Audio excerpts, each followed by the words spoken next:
Dobrý deň, milé dámy. Aj v poslednom mesiaci roka je tu váš obľúbený dámsky magazín City Lady. Tento raz sa okrem skrášľovacích procedúr dozviete aj zaujímavosti zo sveta zdravej výživy a zavedieme vás aj na jedno netradičné charitatívne podujatie. Príjemné sledovanie. Naša dlhoročná spolupracovníčka, kaderníčka a bodypainterka, teda tá, čo maľuje na telo, Marta Gejdošová, sa rozhodla podporiť deti s onkologickými ochoreniami a darovaním vlasov prispieť na výrobu parochní. Keďže vlasov treba veľa, darovala nielen tie svoje, ale aj vlasy svojich zákazníčok a kamarátok. Okrem toho nás pozvala aj na slávnostnú show. S pani Martou Gejdošovou spolupracujeme už dlhé roky a tentokrát sme nakrútili krásnu akciu, pri ktorej sa rozhodla, že aj s priateľmi daruje vlasy pre detských onkologických pacientov. Prečo si sa rozhodla pomáhať práve deťom, ktorým vypadali po liečbe vlasy? Stratila si pritom viac ako 30 cm svojich vlasov a hovorí sa, že vlasy sú koruna krásy. Robím City Lady už 6. rok, alebo 7, ani neviem presne. A toľko ľudí mením, že som si povedala, že ja sa chcem zmeniť, to bol jeden dôvod. A druhý taký krajší dôvod bolo, že keď už ostriha také dlhé vlasy, tak prečo to nevyužiť na nejakú charitu, na nejaký dobrý účel. A keďže spolupracujem s detskou onkológiou na Kramároch, už minulý rok som robila pre nich 2 kalendáre, doslova som bola tam malovať detičky a vtedy som videla, aká je táto choroba zákerná aj na deti, ako majú holé hlavičky a tak ma napadlo, že tieto vlasy by boli veľmi dobre využité na parochne pre deti s onkologickým ochorením. Čo sa bude potom s tými odstrihnutými vlasmi robiť? S týmito vlasmi sa deje vlastne teraz to, že ich ostriháme, musia byť správne ostrihané a ošetrené predtým, čiže vlasy sa najprv umyli, trošku sme ich prežahlili, aby sme videli tú správnu dĺžku, lebo na detské parochne musí byť minimálne 20 cm, pre dospelých tá dĺžka je viacej, ale pre deti stačí 20 cm. Potom sme to dali do copíku, splietli sme to, aby sa nám tie vlasy nerozpadávali, musia sa strihať v smere rastu, teda aby sa tam nespravila nejaká hrčka a tie vlasy sa potom vlastne ako keby zamotávali. No a tieto vlasy budeme odovzdávať pani parochniarke, vlásenkárke, ktorá nám vyrobí z toho tieto detské parochne. Vlasy ako materiál na detské parochne sa odovzdávali počas slávnostného večera detskej onkológii na Kramároch, na ktorom sa predstavili vynikajúci českí aj slovenskí bodypainteri, teda po slovensky povedané výtvarníci, ktorí maľujú na najkrajšie plátno na svete. Maľujú na ľudské telo.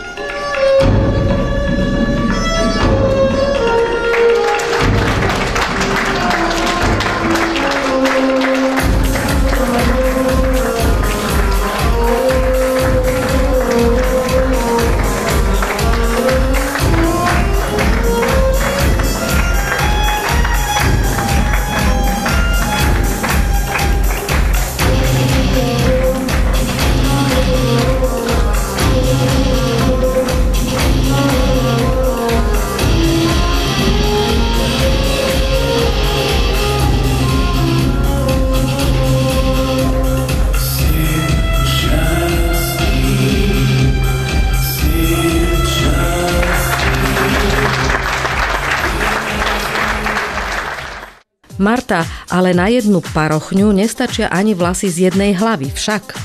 Určite nie. Treba na to asi tak z 3 hlav, by som povedala, na detskú parochňu. Na dospelú je to určite inak, ale na detskú parochňu nám stačia také 3 hlavy.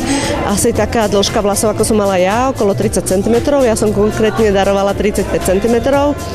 No ale mali by to byť vlasy podobné mojim teda.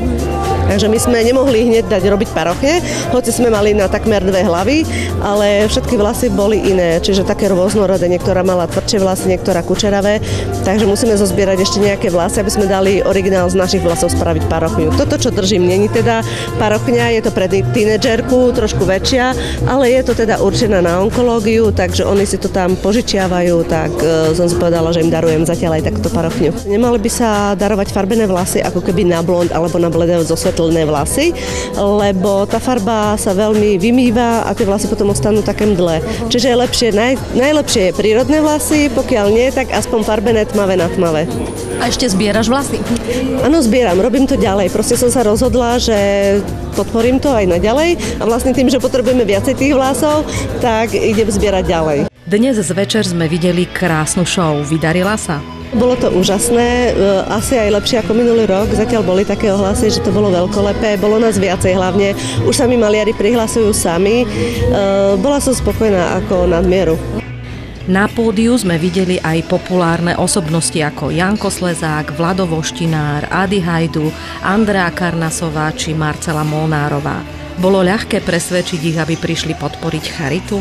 Som bola prekvapená, že ako skutočne, keď sme ich oslovili, že ako boli ochotní, vôbec sa nepýtali na honorár. Keď som povedala, čo to je, na čo to je, samozrejme chceli vidieť aj body art, že niektorí sa s tým ešte nestretli a keď je to na charitu a na detskú onkológiu, proste tam ani jeden neváhal ako. A boli zlatí, skutočne si to aj užili. A viacerí z týchto populárnych ľudí sú zároveň aj tvoji klienti však.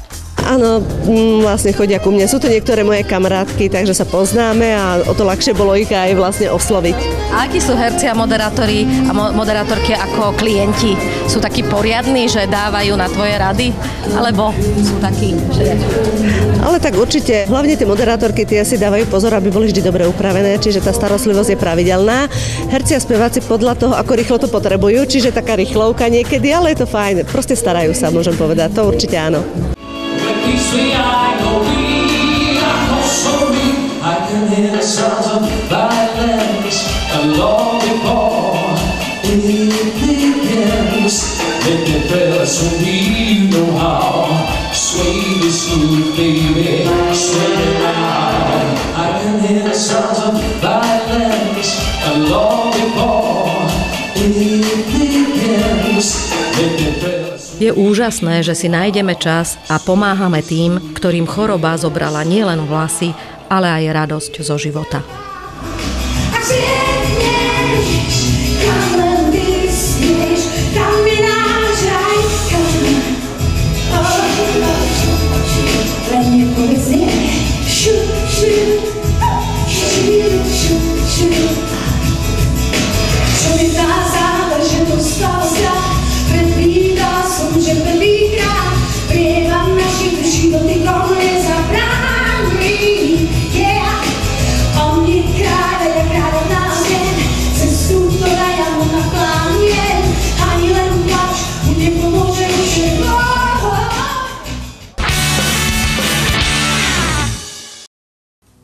V minulej relácii sme vám ukázali, ako vedia lekári bojovať s tzv.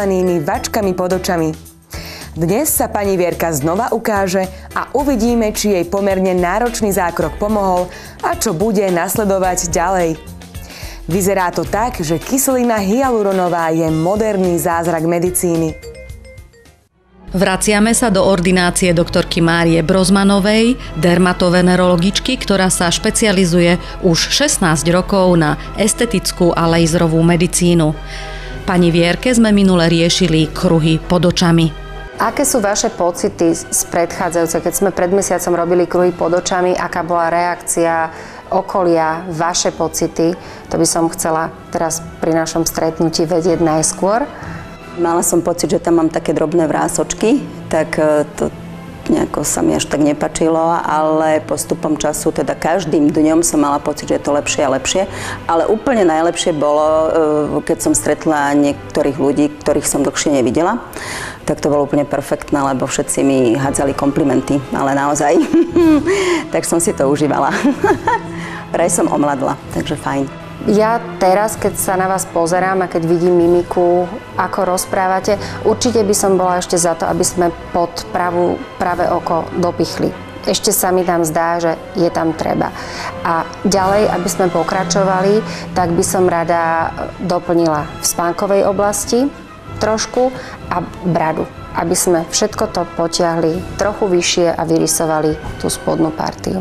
Čiže pri tomto sedení by sme doplnili objem v spánkovej oblasti, aby to, čo bolo v mladosti, tá tvár, tá oblosť v tej tvári, aby sme to tam doplnili a tým omladili klientku. A takisto v spodnej partii brady, kedy už dochádza k ochabovaniu kože, tá brada sa dostáva do úzadia, trošičku ju vytiahli znova do popredia a urobili tú tvár takú oválnu. Na všetko toto použijeme kyselinu hyaluronovú. Rôzne typy kyseliny hyaluronovej, ale bude to len tá jedna zložka.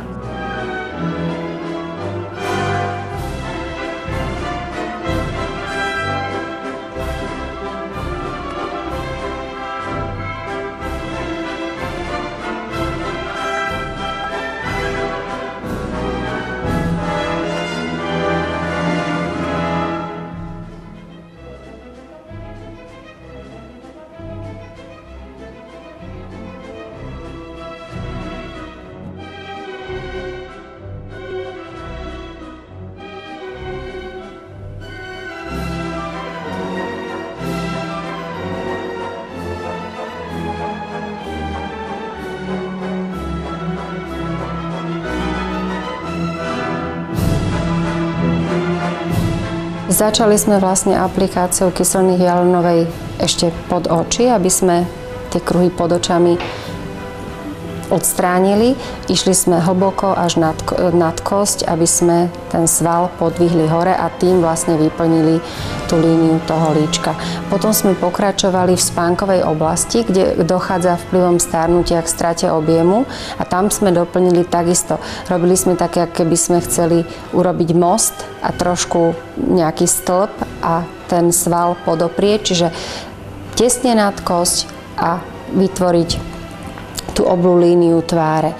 Potom sme sa presunuli na bradu, keďže už túto partiu sme mali urobenú minule. V tej spodnej časti sme kombinovali. Tiež sme išli kolmo najskôr, kde sme vlastne dvíhali ten sval, keďže tuto je tá oblasť, kde nám začína sa ukazovať to stárnutie. Čiže zasa sme potrebovali trošičku nadvihnúť, doplniť objem a potom z vrchu sme aplikovali tou kanilkou tú kyselinu hyaluronovú, ktorá rešpektuje mimiku. To znamená, je to niečo, čo keď sa usmejete, keď budete robiť akékoľvek mimické pohyby tvárou, ústami, tak nebude viditeľná. Nebude sa robiť nejaký hrb.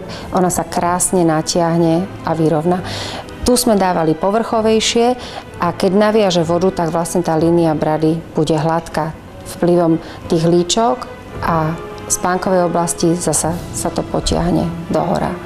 Takže jednoduchou kyselnou hyaluronovou vieme urobiť pomerne veľa a oddialiť chirurgický zákrok. Čo po zákroku teraz vy budete cítiť a vnímať, tak ako som hovorila predtým, pod tými očami, pod týmto jedným okom, bude to citlivé na dotyk, možno v priebehu prvého týždňa, potom už nie. To isté brada, teraz asi hodinku bude taká znecitlivená, keďže kyselina hyaluronová obsahuje lokálne anestetikum a keď si budete krémovať bradu alebo dotýkať sa, tie body, kde sme zasa trošku podporili tie svaly, budete cítiť týždeň, nič iné.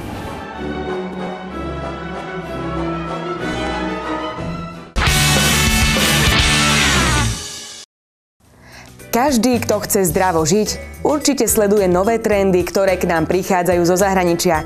A každý už určite počul o chia semienkach. Zbierajú sa zo vzácnej rastliny a ich účinky objavili už dávno americkí indiáni. Poďte sa pozrieť, ako úžasne vedia pomáhať pri zdravej výžive a aj pri chudnutí.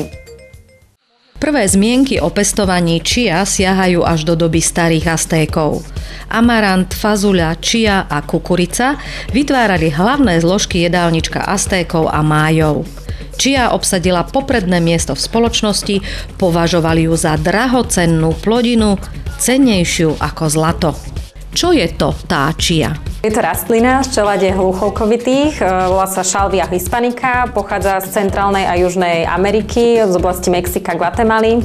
Používali ju dávni Aztékovia, bol to indiánsky kmeň a dodnes sa používa v Mexiku. Buď mletá alebo miešaná s múkou, čo je také významné, možno u nich, čo sa dneska ešte používa, je nápoj, ktorý sa volá chia fresha. Je to chia zmiešaná s vodou s pridaním citrónu, čiže je to ako osviežujúci nápoj. A čo z nej jeme? Z čí sa konzumujú semiačka, sú to semená. Keby ste ju chceli pestovať u nás, tak vám vyrastie len rastlinka s kvetinkami, ale nie je tam to semeno už.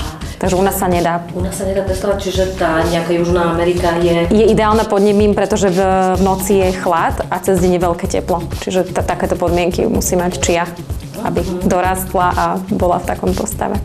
Prečo pracujete práve s čiou? Zaujíma ma zdravý životný štýl, a keďže čia patrí medzi jednou zo superpotravín. Čo je takou hlavnou výhodou je, že uvoľňuje energiu počas celého dňa, spomaluje metabolizmus sacharidov. Ono sa aj hovorí, že čiu by ste mali konzumovať aj popri niečom sladkom, lebo tým, že rozloží ten metabolizmus sacharidov, tak vám dlhšie vydrží energia počas celého dňa. Obsahuje vysoký obsah kvalitných omega-3 mastných kyselín, zvyšuje psychickú koncentráciu, detoxikáciu organizmu, má veľký obsah vlákniny a minerálov a je to vysoko účinný antioxidant. Čo je dôležité, je to bezlepková potravina. Čiže vlastne aj my na tých našich výrobkoch uvádzame, že je to v podstate vhodné pre ľudí, ktorí majú bezlepkovú dietu. Ale keď sa pozrieme na semienka čie, tak to sú len čierne bodky. Viem nimi trebárs nahradiť aj múku? Je čia múka na trhu, my ju nemáme, ale áno, melie sa a buď sa zmiešava s nejakou múkou, alebo sa používa tak, ako my máme. Sú to čipsy, tyčinky, ktoré sú bezlepkové. Naše čipsy sú bezlepkové, tak používame ich v pomere 5%, používame hrachovú múku, čiže všetky náhrady, aby to mohli používať ľudia s dietou. Ako sa konzumuje čia? Musí sa variť alebo nejako namáčať? Sú to, aj doma používame, sú to nápoje, vieme to použiť vo vode, že si ju v podstate len zamiešame, ona tak pekne nabopná a vieme ju piť. To je taký prvý možno receptík, ktorý sa používa z čie. No dobre, ale takto ja vypijem toto? Áno. Takto, ako to je? Hej.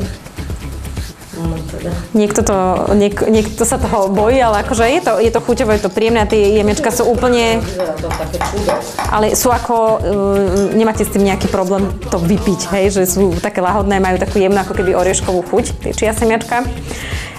Používajú sa do pudingov, na zahustenie, môžete si upiecť aj čia chlieb doma, čiže to semiačko tam nejak v podstate neuškodí ani chuťovo, že by nejak zmenil tú vec, ktorú bežne si používate.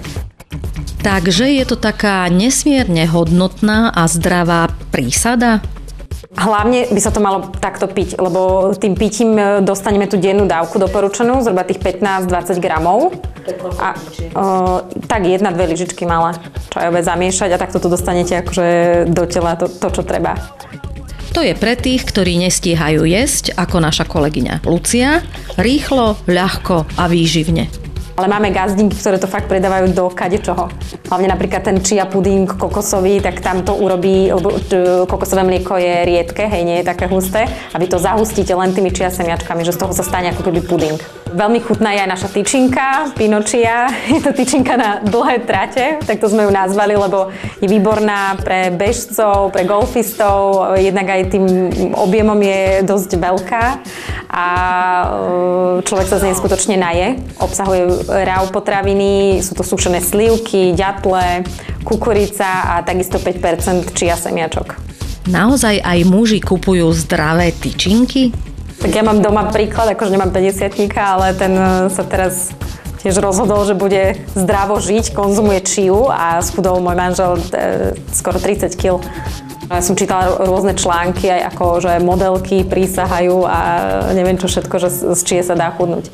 Lebo ona vám dodá energiu, možno vás skutočne aj zasytí. Ja som to neskúšala nikdy, že by som nič iné nejedla, len čiu. Ale podľa mňa na tom oni dokážu vydržať. Tým, že dostanete do tela tie minerály, vitamíny, ktoré treba. Takže my sme sa rozhodli, celý ženský tvorivý tím relácie City Lady, že budeme chudnúť s čiou a budeme ju dávať aj do vianočných koláčov. No môžete to vyskúšať, ale to by som rada upozornila teda, že ľudia, ktorí majú problém s riedením krvi alebo užívajú askorutín alebo takýto nejaký liek, tak by nemali užívať čiu. Na budúce vám povieme, čo všetko sa dá z čie vyrábať a ako všestranne sa dá v našom jedálničku využiť.